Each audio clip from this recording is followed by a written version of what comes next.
Uma boa noite e a paz do Senhor Jesus Cristo a todos e a todas. Todos que aqui estamos. Queridos, estamos então dando início à carta de Romanos. E eu quero dizer que vocês são corajosos, porque nós vamos entrar aí numa jornada de 16 capítulos. E eu tenho a plena convicção que são 16 capítulos que vão transformar a nossa vida, o nosso entendimento, a nossa forma de ver as Escrituras.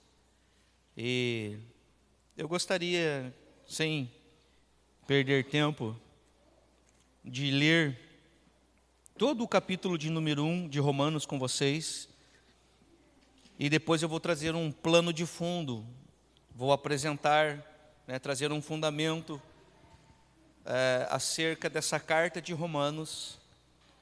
E eu acredito que a partir da quarta-feira que vem nós vamos conseguir ministrar a partir do versículo de número 1.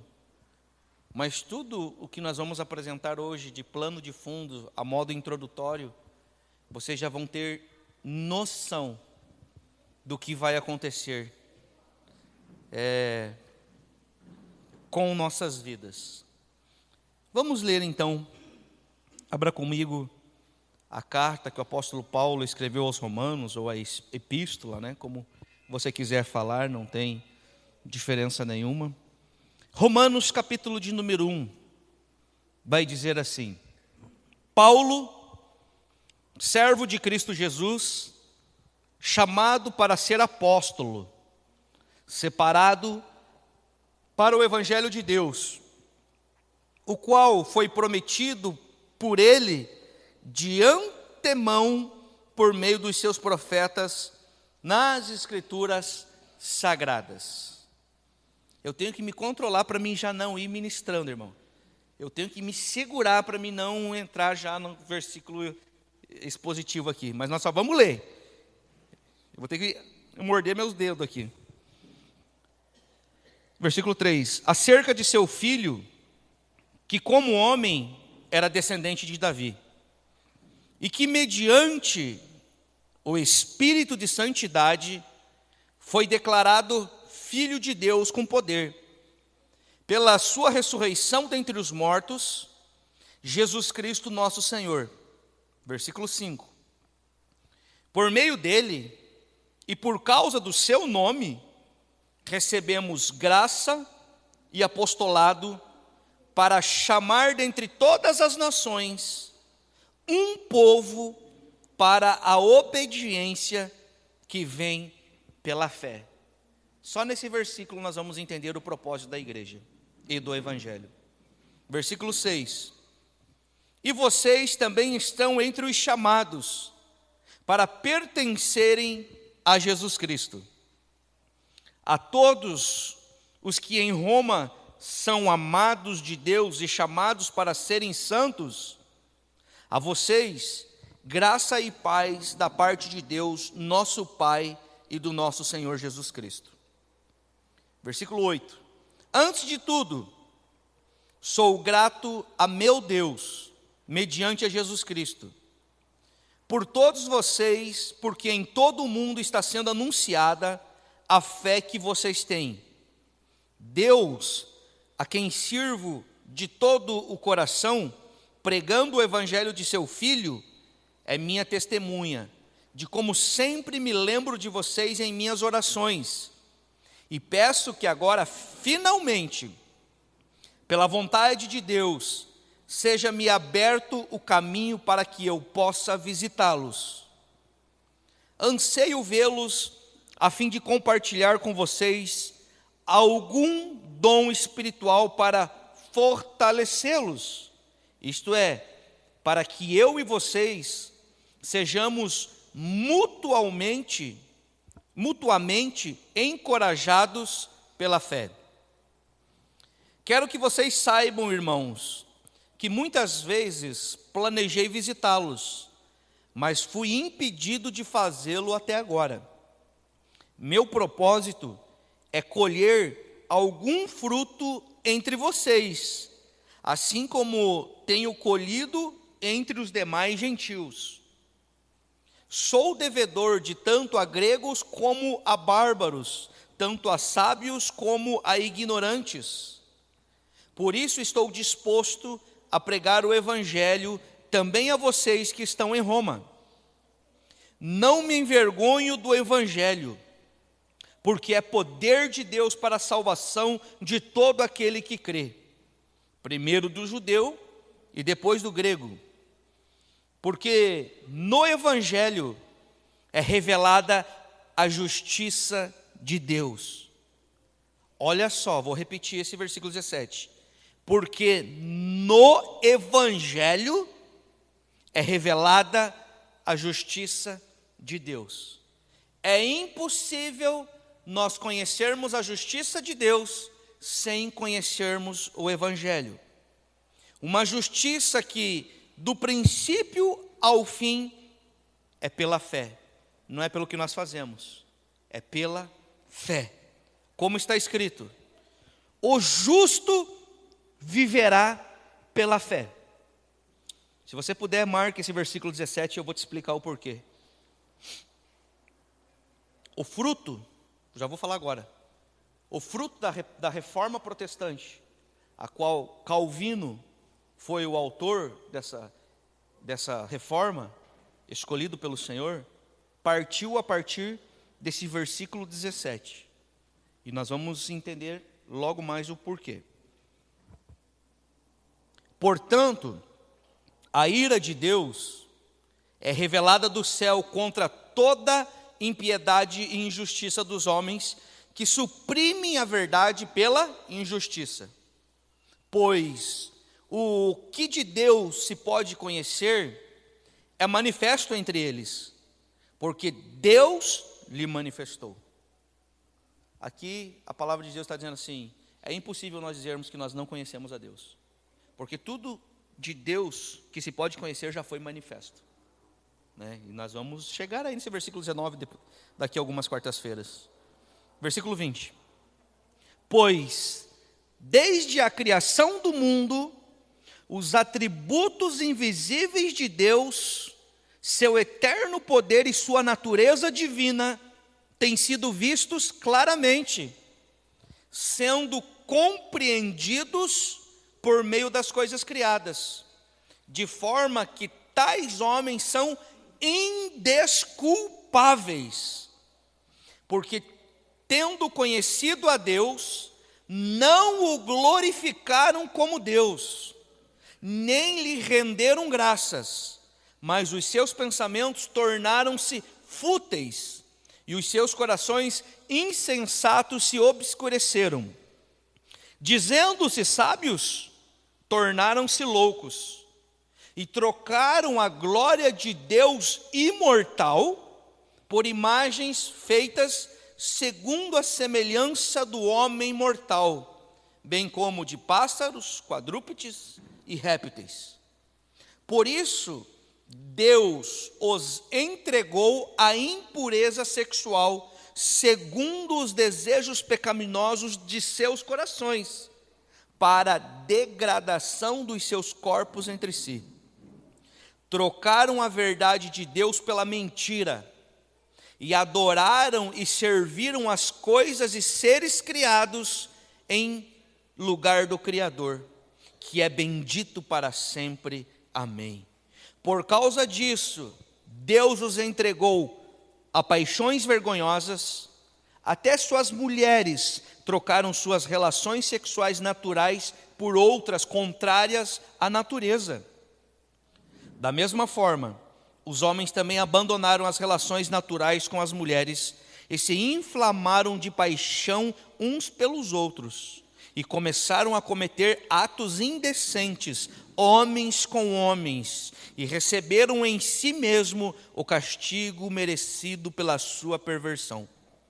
Além do mais, visto que desprezaram o conhecimento de Deus, Ele os entregou a uma disposição mental reprovável para praticarem o que não deviam. Tornaram-se cheios de toda sorte de injustiça, de maldade, ganância e depravação. Estão cheios de inveja, homicídios, rivalidades, enganos e malícias.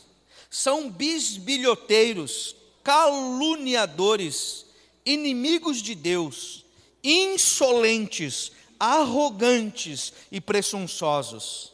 Inventam maneiras de praticar o mal, desobedecem a seus pais, são insensatos, desleais, sem amor pela família, implacáveis. Embora conheçam o justo decreto de Deus, de que as pessoas que praticam tais coisas merecem a morte, não somente continuam a praticá-las, mas também aprovam aqueles que as praticam. Meu Deus, que bomba! Chegaremos lá, hein, irmãos? Vamos lá então, para um plano de fundo. Carta que o apóstolo Paulo escreve aos Romanos, é uma carta onde o autor é o apóstolo Paulo, e nós sabemos que essa carta ela tem 16 capítulos. Então nós vamos entrar nessa jornada de 16 capítulos. Pastor, quando que essa carta foi escrita? Aproximadamente 56 anos depois de Cristo. Aproximadamente 56 anos depois de Cristo. Nós entendemos que o apóstolo Paulo ele se converteu no ano 35 depois de Cristo. Então aqui nós já vamos ver algo glorioso. Paulo já era um cara experiente, né, no que se trata de evangelho. O apóstolo Paulo não era nenhum aventureiro. O apóstolo Paulo, nessa carta aos Romanos, ele vai tratar de alguns assuntos mas muito importantes. Tipo, justiça.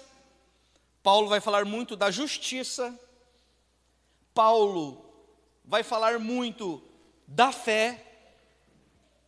Paulo vai falar de forma muito esclarecedora a respeito da justificação.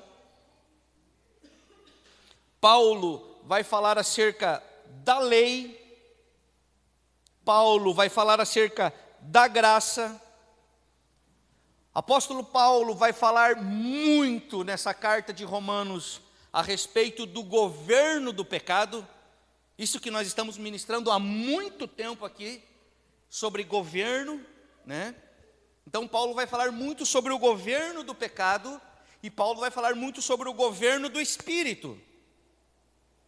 Paulo vai falar escancaradamente acerca da justiça de Deus no Evangelho de Cristo. Só nesse capítulo 1 que nós já lemos alguns versículos aqui, nós já vamos ver que Paulo já está trazendo escancaradamente acerca da justiça de Deus no Evangelho de Cristo. Esses são alguns assuntos que Paulo vai tratar, dentre outros, nós falaremos nesses 16 capítulos. Nós precisamos entender que é interessante nós saber que quando o apóstolo Paulo escreveu essa carta para os romanos, por volta aproximadamente de 56 depois de Cristo, ele ainda não tinha estado em Roma. Tipo, ele escreveu uma carta sem estar lá, isso? É isso mesmo, para se apresentar e para abrir caminho. Então Paulo nunca tinha estado em Roma, mas já existia a igreja dos cristãos convertidos em Roma. E sabendo disso, alguns líderes chegam até o apóstolo Paulo, e então o apóstolo Paulo começa a escrever a carta aos romanos. Mesmo Paulo nunca estando em Roma, ele já vinha pregando o evangelho desde a sua conversão. Que evangelho? O evangelho da graça de Deus. Esse era o evangelho que o apóstolo Paulo sempre ministrou e nos ensina através de todas as suas cartas paulinas. O evangelho da graça de Deus. Esse evangelho da graça de Deus vai sempre apontar algo: a nossa miséria. Quão miserável nós somos sem a graça de Deus. Quão miseráveis nós somos sem a vida de Deus. Quão miseráveis nós somos sem, de fato, conhecer esse glorioso governo do Espírito Santo de Deus. Esse apóstolo Paulo foi o que fundou todas as igrejas em todo o Mediterrâneo. Porém, agora ele estava chegando ao fim do quê? Da sua terceira viagem missionária. Quando ele vai escrever aos Romanos, ele já está quase no final da sua terceira viagem missionária. E isso é interessante, e eu trago para vocês, por quê? Deixa eu só tomar uma água aqui.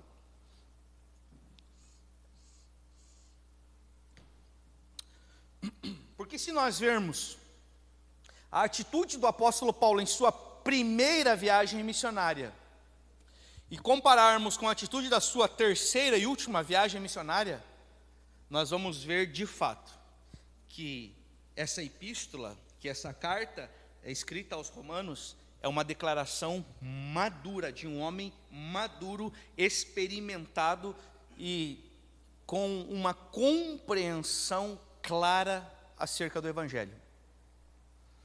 Nós vamos ver que em algum momento, algumas viagens do apóstolo Paulo, vai acontecer muitas aflições, vai acontecer perseguições, vai acontecer de tudo o que acontece na nossa vida, no nosso dia a dia.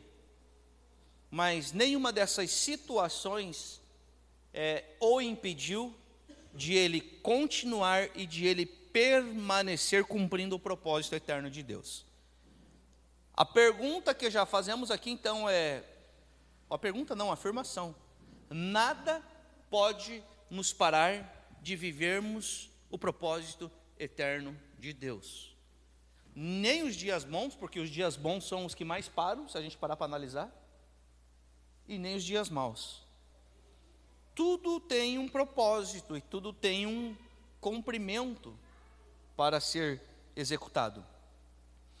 Em Roma, é interessante nós percebermos que quando o apóstolo Paulo está escrevendo lá para os romanos, já havia sido formado uma igreja por cristãos desconhecidos para nós. Tanto que a Bíblia não declara, não mostra e não revela quem eram os cristãos. Mas em Atos dos Apóstolos, eu gostaria que você, que pode acompanhar, veja comigo ali, em Atos dos Apóstolos, nós vamos ler do capítulo 2, do versículo 5 ao 11, mas o X da questão aqui que nós queremos é o versículo 10, que nós vamos entender que em Roma já havia igreja sido formada por cristãos desconhecidos para nós. E aonde está escrito isso, pastor Tiago? Em Atos 2:10. Mas para nós não pegarmos um texto fora do contexto, nós vamos ler o versículo 5 até o versículo 11, que vai dizer assim: Atos dos Apóstolos, capítulo de número 2 e versículo 5, diz assim: havia em Jerusalém judeus tementes a Deus, vindo de todas as nações do mundo. Versículo 6: ouvindo-se este som, ajuntou-se uma multidão que ficou perplexa, pois cada um ouvia falar em sua própria língua. Ali foi o descer do Espírito Santo, o batismo com o Espírito Santo. Versículo de número 7 diz assim: atônitos e maravilhados, eles perguntavam: acaso não são galileus todos estes homens que estão falando? Da Galileia? Sim.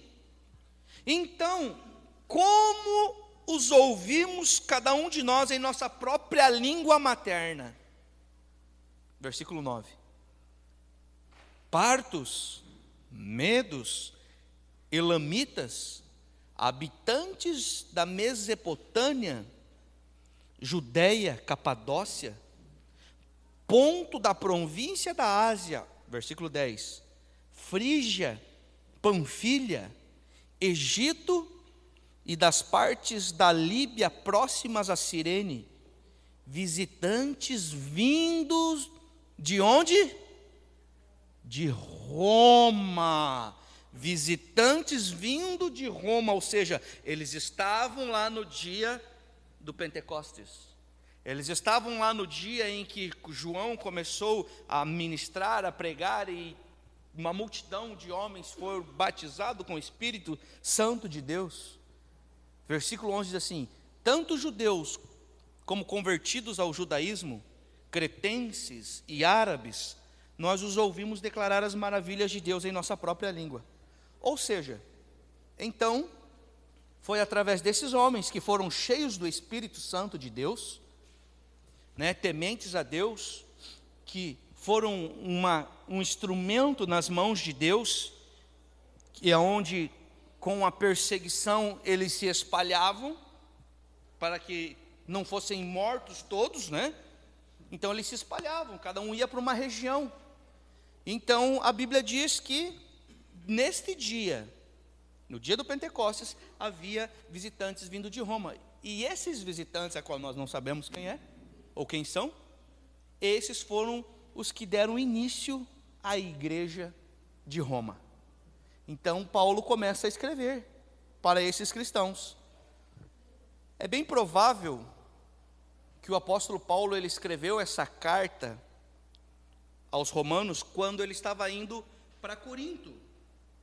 Fazer o quê? Fazer uma coleta para ajudar os cristãos necessitados de Jerusalém. Então Paulo estava indo para Corinto, receber, pegar, coletar as ofertas para levar para Jerusalém. Por quê? Porque havia irmãos necessitados. E é bem provável que nessa viagem, acredita-se, que a maioria dos estudiosos acreditam que foi quando o apóstolo Paulo escreveu essa carta aos romanos, que é o ano aproximadamente 56 depois de Cristo. Quando ele escreveu essa carta para os romanos, Paulo, ele escreveu com o propósito de se apresentar à igreja, porque essa igreja era uma igreja que ele nunca tinha visto, que ele não conhecia, e automaticamente abrir as portas para que ele pudesse estar lá fisicamente, que foi o que nós lemos em alguns versículos. Ele ainda não tinha visitado, ele tinha o desejo de ir, mas ele não conseguiu ir até então, até esse momento. A carta de Romanos, ela é considerada a maior exposição da doutrina cristã em qualquer parte das Escrituras. Então, o que vai acontecer na nossa mente, na nossa vida, vai ser uma explosão de luz, até o término desses 16 capítulos. Essa carta aos Romanos é interessante, porque ela tem um desenvolvimento bem ordenado, bem lógico e com profundas verdades teológicas. E essa carta, ela está repleta de grandes temas de redenção. E quais são esses temas de redenção que nós vamos tratar nessa carta escrita aos Romanos? Primeiro, a culpa de toda a humanidade, que nós já lemos aqui no final. Eles escolheram adorar a imagens, a glorificar a imagens, do que glorificar o próprio Deus. Então, um dos temas que nós vamos tratar muito vai ser a culpa de toda a humanidade. Nós vamos tratar sobre um tema que tem como título nossa incapacidade de merecer favores de Deus. Ou seja, nós só recebemos os favores de Deus por sua infinita misericórdia, irmão. Porque Ele é Deus. Só porque Ele é Deus, porque nós não somos merecedores absolutamente de nada, de receber nada de Deus. Nós vamos tratar do assunto de redenção, que tem como tema a morte redentora de Cristo. Paulo vai falar muito sobre isso. E Paulo vai falar também o livre dom da salvação para ser recebido apenas pela fé. O livre dom da salvação para ser recebido apenas pela fé. E aí, o apóstolo Paulo, já deixamos bem claro que ele não tinha visitado Roma, escrevendo essa epístola, né? Mas ao escrever, isso aqui é interessante, é uma das características que chama atenção, dentre todas as cartas que o apóstolo Paulo escreveu, Romanos chama atenção por quê? Porque aqui Paulo não está tratando dos problemas locais da igreja, ou problemas locais específicos, não. Paulo aqui ele está simplesmente liberando doutrinas do Evangelho, aonde nós precisamos entender que esses ensinamentos que Paulo vai trazer são aplicáveis a todos os cristãos de todos os tempos do mundo. Tanto esses ensinamentos serviram para lá 2000 anos atrás, como está servindo para nós hoje. Olha como foi profunda essa revelação que o apóstolo Paulo recebeu ao escrever a carta aos Gálatas. E aqui é que eu quero chamar a sua atenção, porque é muito maravilhoso. Nós vamos ver que através de toda a história da igreja, as exposições de Romanos, ou seja, os estudos, a meditação da carta escrita aos Romanos, esse estudo, essa meditação, essa exposição, desde o início da história da igreja, ela tem sempre animado muitos avivamentos. Quando, pastor Tiago, que esse avivamento é gerado e acontece? Quando as pessoas têm se tornado conscientes da magnificência de Deus e da sua graça para conosco. Ou seja, se nós recebermos essa consciência da magnitude de Deus e da sua graça, cara, pode esperar um avivamento na tua vida, na tua casa, na tua família, no teu trabalho, aonde você estiver. Nós vamos ver uma explosão da glória, da consciência, da vida de Deus. Porque foi isso que aconteceu desde o início da história da igreja, né? Eu quero, aqui ó, Calvino, um dos pais da igreja, chegou a declarar assim, ó: se atingirmos uma verdadeira compreensão quanto a essa epístola, quanto a essa carta de Romanos, nós teremos uma porta aberta para todos os tesouros mais profundos da Escritura.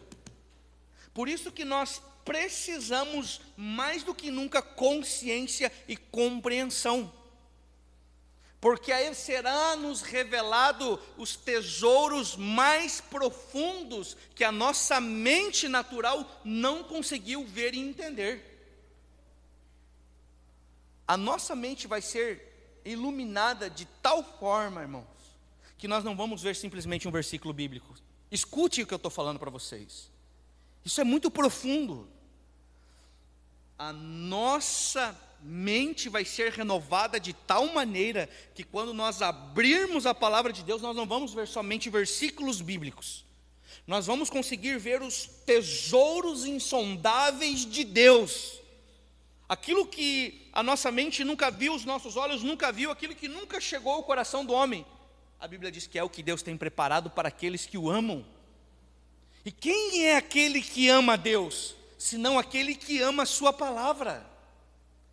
É impossível nós dizer que amamos a Deus e nós não amarmos a sua palavra, irmãos, é mentira. Há uma incoerência muito grande dizer eu amo a Deus, mas eu não amo a sua palavra, porque Ele é a própria palavra. Ele é o verbo vivo que desceu do céu. Então nós precisamos entender que, olha só, nenhum livro da Bíblia teve maior influência na história da igreja do que a carta de Romanos. Nenhum livro de Gênesis e Apocalipse na história da igreja teve maior influência do que a carta aos Romanos. Por isso que eu estava ansioso por esse momento e por esse dia, para que chegasse esse dia.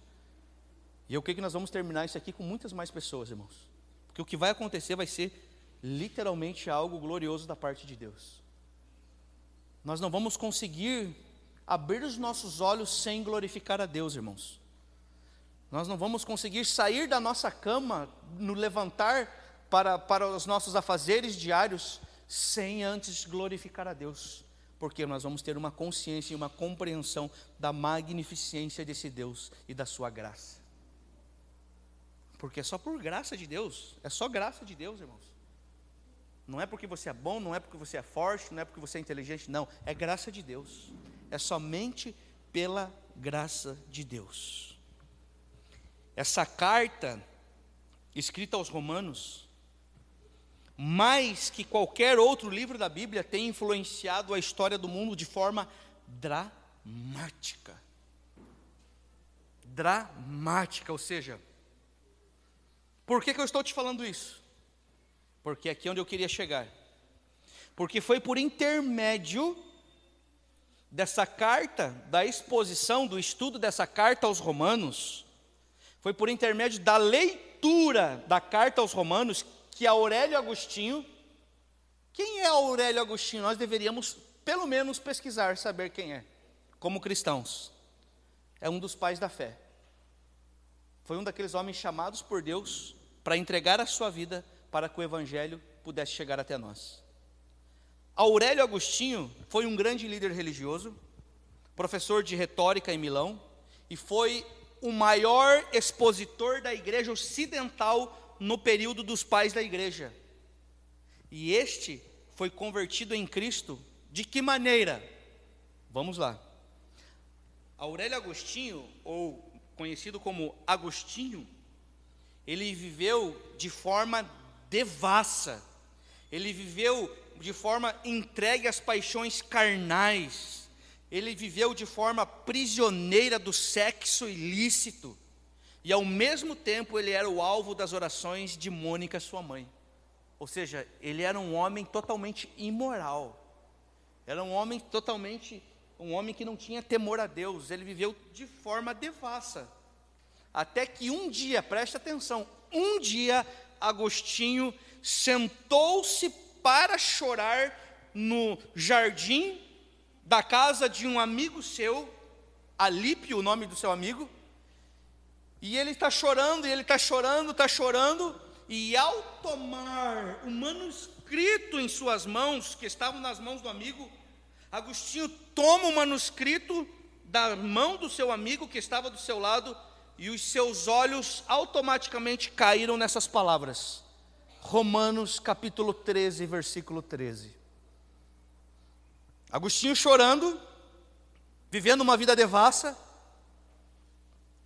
amante do mundo, amante do sexo ilícito e tudo mais.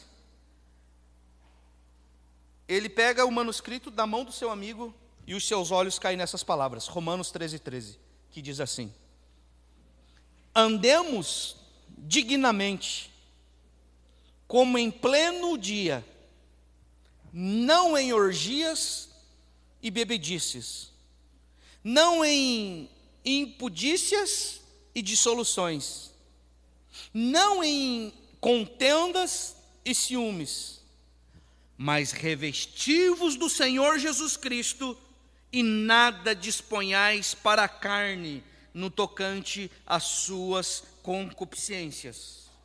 E ao ler 2 versículos naquele momento, seus olhos foram imediatamente abertos, seu coração foi imediatamente transformado, e as sombras de dúvidas foram dissipados da sua vida. E aí o que acontece? Aí o próprio Agostinho, ele confessa e diz assim, não li mais nada, não precisava de coisa mais alguma. Ele falou que esses 2 versículos foi o suficiente. O Senhor iluminou a sua mente, o seu coração foi transformado. Ele disse assim, ele confessa, eu não li mais nada e não precisava de coisa alguma. Instantaneamente, diz ele, ao terminar essa sentença, uma clara luz inundou o meu coração e todas as trevas da dúvida se desvaneceram. Quem foi Agostinho? Agostinho tornou-se o maior teólogo da igreja ocidental. Ou seja, ele foi a fonte da qual beberam Lutero, Calvino e entre outros reformadores. Vocês estão entendendo o poder que há na palavra de Deus? Agostinho não fez um curso missionário, Agostinho não fez um estudo da palavra de Deus, Agostinho não fez nenhum ritual evangélico, teológico, do jeito que você quiser falar. Agostinho teve um encontro com Deus. Um encontro, 2 versículos bastaram para que esse homem tivesse a sua vida transformada, seu coração transformado, sua mente renovada, e tornou-se o maior teólogo da igreja ocidental, do qual vieram Lutero, do qual vieram Calvino, e dentre outros reformadores. Os pais da igreja, irmão. Os pais da igreja. Lutero, vamos falar um pouquinho de Lutero para nós encerrarmos esse fundo. Só para nós entendermos o poder que há na palavra de Deus. A importância de que de fato nós devemos clamar para que o Senhor abra o nosso entendimento, para que não sejam versículos bíblicos, mas para que seja a vida de Deus. Martinho Lutero era um monge. E Martinho Lutero rompeu os grilhões da escravidão espiritual, ou seja, ele vivia toda aquela doutrina apostólica da igreja de sua época.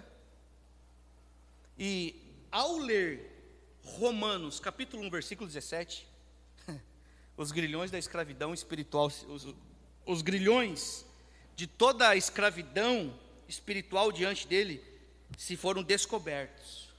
Quando ele leu: o justo viverá pela fé. Cara, quando ele leu aquilo, ele entendeu que ele não precisava mais se autoflagelar. Ele entendeu que ele não precisava mais de confessionário. Ele entendeu que ele não precisava de toda aquela tradição humana e diabólica,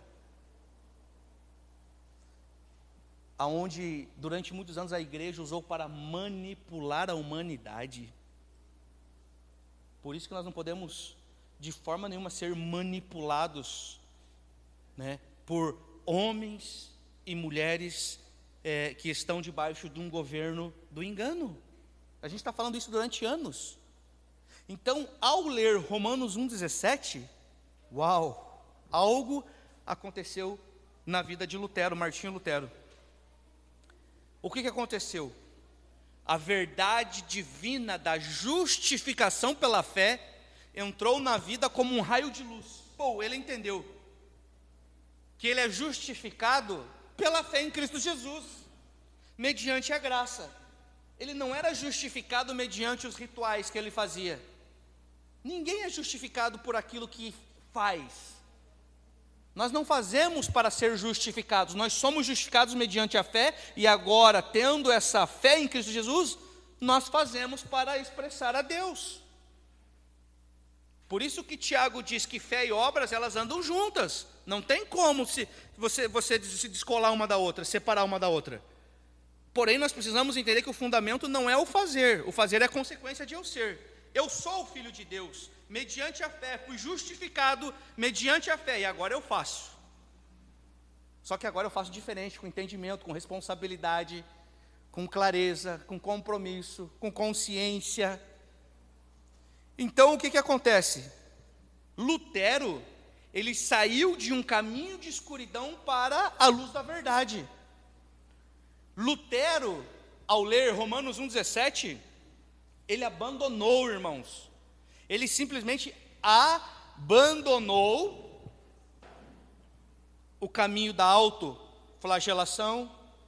Ele abandonou o caminho da busca fracassada pela autojustificação. E ele refugiou-se nos braços de Cristo.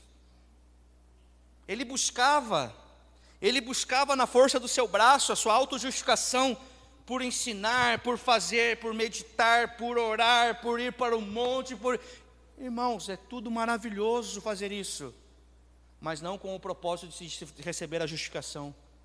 Nós já fomos justificados pela fé. Agora nós vamos então orar, buscar, clamar, jejuar com um entendimento. Lutero teve o coração de Lutero encontrou pouso seguro na obra de Cristo. A justiça de Deus revelada na vida dele, através do Evangelho, trouxe para Lutero descanso e segurança. Por isso que há um salmo que diz que a obra de Deus, ela não traz peso, ela não traz cansaço. E se você está se sentindo cansado e afadigado por fazer a obra de Deus, pode ter certeza que não é a obra de Deus que está fazendo, é a tua obra. Porque a obra de Deus, ela traz o quê? Segurança, descanso, repouso, satisfação, energia. Salmo 127:1, lê por favor, pastor Guilherme. Salmo 127:1 vai falar que se o Senhor não edificar a casa, em vão trabalham os que ela edificam, né? Uau. Ou seja, se o Senhor não edificar a igreja dele, em vão trabalham os que edificam a igreja, entende? Meu Deus. É o próprio Senhor que faz todas as coisas através de nós. Por isso não é à toa que o apóstolo Paulo fala, já não sou mais eu quem vive, mas é Cristo que vive em mim. Há uma diferença de eu fazer a obra de Deus e de Cristo fazer a obra dele em mim, né? Então, em vão trabalha aqueles que edificam a casa pelo próprio braço. Perfeito. Então agora Lutero, recebendo essa justiça e esse descanso, através da justiça de Deus, revelada através do Evangelho, ele recebe descanso e segurança, né? Olha o que ele inventou fazer após receber a revelação da justificação. Ele, como um professor de faculdade, como um mestre, ele pega os seus alunos e começa a expor, que é isso que nós vamos fazer, trazer expositivamente para todos os alunos da faculdade. Lutero começa a expor a epístola de Romanos. Mano, foi totalmente contra todas as indulgências da igreja a qual ele estava, do mosteiro a qual ele estava. Aí o que aconteceu? As consequências desta nova compreensão que Martinho Lutero teve, e ao trazer esse estudo expositivo, aconteceu algo grandioso e glorioso. Dia 31 de outubro de 1517, Lutero fixou na porta da igreja de Wittenberg as 95 teses contra as indulgências. Ou seja, dia 31 de outubro comemora-se a Reforma Protestante. Se hoje nós somos considerados cristãos protestantes, nós temos que entender a história da igreja. Homens entregaram a sua vida, homens receberam essa revelação e não negociaram, e não retrocederam, e não se corromperam. Ele saiu do meio daquele mundo todo corrupto, e disse, cara, não quero mais isso para mim. E ele começou então, inspirado pelo Espírito Santo, a escrever as 95 teses contra todas as indulgências, e colocou na porta da igreja de Wittenberg.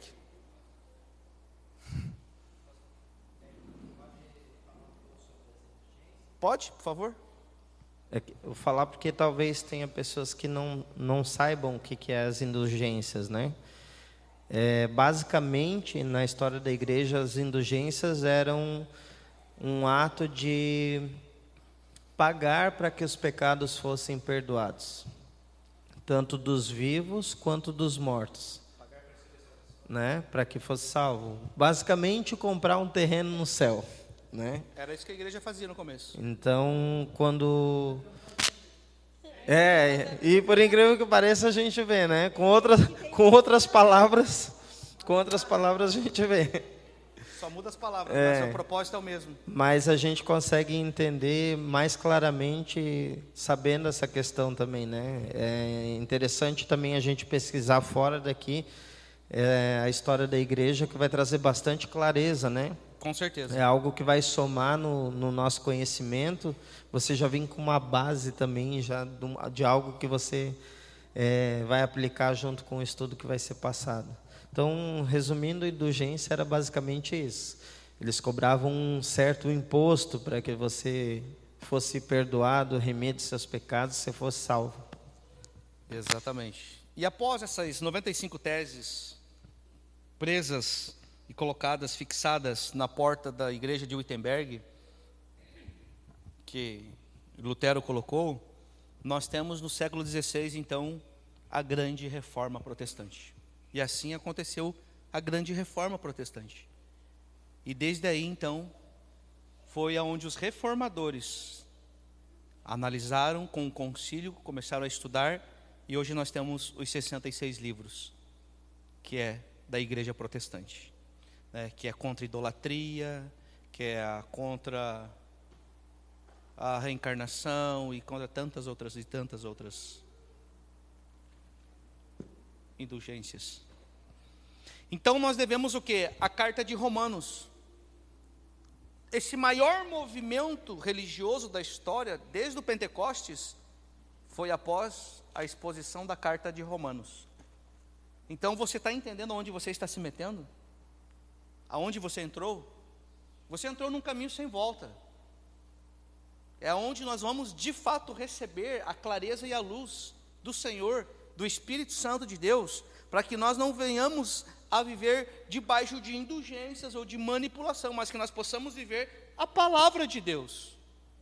E aí, para finalizar, que o nosso horário já estourou, a carta de Romanos vai nos mostrar o que, irmãos? A unidade da igreja, a evidência, a universalidade do pecado, um pecou, todos pecaram, manifesta a justiça de Deus no Evangelho, anuncia a doutrina da justificação pela fé. A carta de Romanos vai proclamar a nova vida na pessoa de Cristo Jesus. A carta de Romanos vai anunciar a vida vitoriosa no Espírito, não é na carne, é no Espírito, irmão. Você nunca vai ser um vitorioso na carne, se tratando das coisas divinas do Senhor. Sempre no Espírito. Vai revelar a soberania da salvação, de Deus na salvação, e vai nos mostrar a vital necessidade de relacionamentos transformados.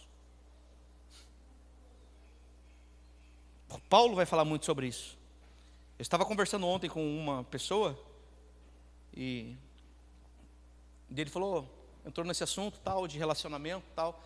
Ele disse, tem alguns relacionamentos que eu não quero. Eu disse, eu não vou falar a minha vontade, ou o meu pensamento, eu vou te falar a palavra de Deus. E se não me falha a memória, 2 Timóteo, deixa eu ver. 2 Timóteo, capítulo de número 3, se não me falha a memória, vai falar assim, deixa eu ver.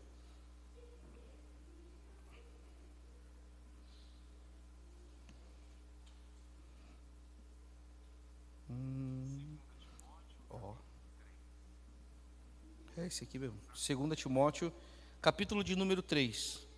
A partir do versículo 1 vai dizer assim: saiba disso, nos últimos dias sobrevirão tempos terríveis. Homens serão egoístas, avarentos, presunçosos, arrogantes, blasfemos, desobedientes aos pais, ingratos aos ímpios, ímpios, sem amor pela família, irreconciliáveis, caluniadores, sem domínio próprio, cruéis, inimigos do bem, traidores, precipitados, soberbos, mais amantes dos prazeres do que amigos de Deus, tendo aparência de piedade, mas negando o seu poder. Ele termina dizendo, afasta-se destes também. Foi o que os pais da fé fizeram. Eles se afastaram para viver a verdade. Então, o nosso clamor é esse. Coloque-se de pé em nome de Jesus. Eu creio que vai ser uma temporada muito edificante. Eu quero pedir a todos vocês que estejam convidando as pessoas que vocês amam de verdade. Porque se tem algo que nós temos que apresentar para aqueles que nós amamos, é a verdade eterna. Pastora Adri, vem orar por nós aqui em nome de Jesus, para nós finalizarmos hoje.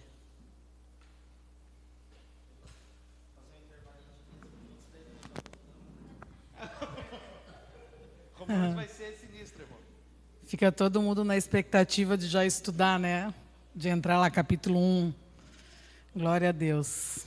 É tremendo, eu confesso para vocês que eu tenho que ficar ali, ó, prestando atenção, porque a parte histórica sempre é uma luta para mim, né? Mas eu sei o quanto é importante a gente entender essa trajetória inteira para ir compreendendo em que tempo, em que situação, né? Vai ficando mais claro para que a gente entenda a profundidade da palavra. É diferente a gente tentar entender com a nossa realidade natural de hoje. Então é importante ir vendo como que era, né, naquele tempo. Desde as prisões, né, que a gente pensa que é essa que nós temos hoje aí, que é uma vergonha. Aqui no Brasil é uma vergonha, né? A gente escutando lá o moço falando que a própria polícia que leva tudo para eles. Mas entendermos, mas é uma polícia que trabalha na milícia, né? Ou seja, é polícia. Amém. Glória a Deus. Pai, em nome de Jesus, queremos te agradecer, querido, por este tempo tão precioso, onde entendemos que o Senhor tem nos aperfeiçoado acerca da tua palavra, do teu evangelho, para que sejamos mais precisos, ó Deus, naquilo que decidimos a cada dia viver, alicerçados em Ti, na Tua verdade, Senhor, sem nos enganar, sem vivermos seduzidos, ó Pai, por aquilo que não Te agrada, por aquilo que não edifica. E o nosso clamor, Espírito Santo de Deus, é que o Senhor de fato esteja no controle da nossa vida, que haja a cada dia mais essa renovação de mente e essa prostração diante de Ti. Sim, ó Deus, em nome de Jesus, que a Tua palavra, Senhor, que tem nos edificado, ela seja muito mais do que entendimento, muito mais do conhecimento, mas que ela seja vida estabelecida em nós, Pai, para que sejamos de fato instrumentos nas Tuas mãos. Esse é o nosso clamor, Pai. Não desejamos ter mais conhecimentos para mostrarmos que sabemos, ou não queremos ser papagaios, Pai, aqui repetindo palavras. Não, Senhor, mas queremos cada dia mais estarmos com o coração quebrantado diante de Ti, nos despojando do nosso eu, do conhecimento natural, ó Deus. Aleluia, e atentos à voz do Teu Santo Espírito. Oh, aleluia, que tem nos ministrado e tem nos guardado em Ti, Deus. Pai, em nome de Jesus, clamamos nesta noite por cada um dos amados que estão aqui conosco, por aqueles que estarão escutando e estudando e dando crédito à Tua palavra, Senhor, através da gravação. Queremos também clamar, Deus, por todos os nossos familiares, todos os nossos vizinhos, Senhor, aqueles que ainda não Te conhecem, que não tem Te confessado, que não tem se prostrado a Ti. Senhor, clamamos em nome de Jesus por essa transformação de vida. Aleluia, que é uma obra linda e gloriosa do Espírito. E que o Senhor, pela Tua infinita graça, possa nos usar e possa confiar a nós, Deus, a Teu Evangelho, a Tua verdade, a Tua vida, que sejamos, Senhor, templos Teus, Pai, para a honra e glória do Teu santo nome, que todo o nosso proceder, o nosso falar, o nosso agir, Senhor, seja para edificar e para glorificar o Teu santo nome, Pai.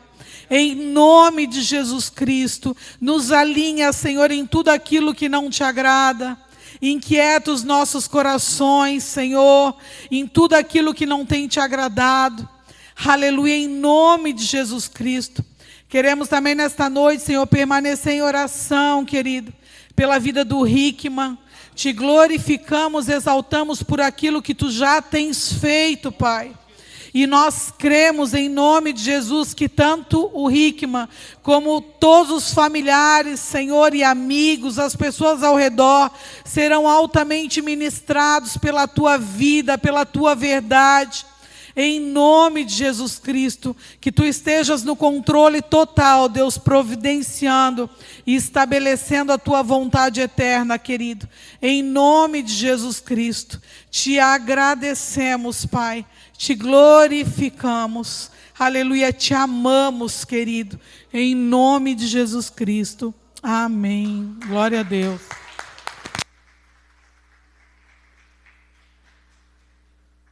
Glória a Deus. Irmãos, dia 22, nós vamos fazer a nossa festa julina? Arraial do MAC. Você que quer participar, por favor, deixa o nome com a pastora. Como que nós vamos fazer? Nós vamos ver quantos vão participar total. Até o dia 30, nós vamos pegar todos esses nomes, é isso? Como é que vai ser? Explica aí, por favor. Meu marido é uma figura. Até o dia 30, nós vamos estar pegando os nomes, né? Por que isso? Para que a gente consiga mais ou menos levantar uma lista de tudo o que vai precisar. Nós já fizemos lá tipo aquilo que a gente tem pensado de fazer de alimento, já colocou isso no papel. Agora nós precisamos até o dia 30 saber todo mundo que vai estar conosco. Em cima disso nós vamos fazer os cálculos, né, de tudo que tem que comprar, para passar daí os valores para os irmãos, que será arrecadado até o dia 12 de julho, né, para que a gente comece... o valor financeiro até o dia 12, porque daí nós vamos sair, comprar as coisas e já nos organizar, tá? Até quem vai estar na liderança, a gente estabeleceu já algumas coisas, então se você tiver vontade de auxiliar também, né, na cozinha vai estar a obreira, a doutora Alessandra, né, que encabeçou lá a cozinha. A pastora Kelly e a Maiara estão de frente na toda a decoração, né? O obreiro Jota da Agostinho vai estar na parte das brincadeiras. Eu estou falando que eles estão de frente, mas para que todos nós estejamos ali envolvidos, tá bom? Sim, o Guilherme nós vamos pendurar lá fora para ele não judiar de ninguém. Então vou precisar de gente que pendure ele lá. E a Miriam, minha sogra, também. Tá bom, amados? Esse ano vai ser bom fazer a cadeia, que daí tem um policial, o Castanha vai lá e prende. Vai ser o xerife. Vai prender todo mundo e não sai mais daí. Tem algema lá, Castanha. Irmãos, último recado. Dia 10, às 20 horas, nós vamos iniciar o estudo online pelo Zoom. Vai ser sexta-feira? Não, vai ser tudo na segunda. Não, dia 10 é segunda. Vão ser 12 estudos, 12 aulas com o tema Renovo. Nós vamos fazer pelo aplicativo Zoom.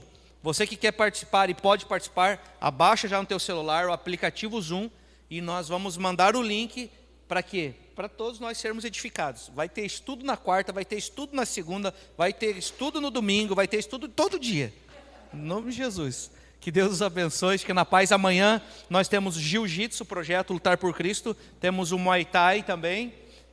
Tragam as pessoas que querem fazer esse esporte maravilhoso.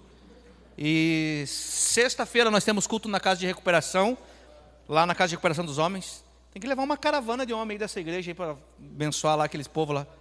Sexta agora, nós vamos lá, hein? E domingo, culto da família, hein? Esperamos todos vocês em nome de Jesus. Que Deus abençoe e não saia sem cumprimentar seu irmão e sua irmã do lado em nome de Jesus.